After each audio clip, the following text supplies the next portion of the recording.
आज मैं एक बच्चे को वेट लॉस के लिए सर ने डायबूजी दिया था। उनका वेट तकरीबन 70 केजी, एक कम उम्र के बच्चे का 70 केजी वेट था और डायबूजी 2 लेने के बाद इस बच्चे का वेट कितना हुआ ये हम उन्हीं के मुंह से जानेंगे। बच्चे तुम्हाला संघर्ष कोणत्या गावाचे तुम्ही? हातगावचे संघर्ष म्हणून मुलगा आहे।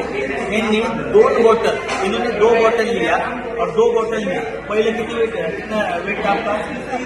पहले 70 केजी वेट था और 2 बॉटल पीने पर यानी 1 महीना पीने के बाद लगभग अभी कितना वेट है?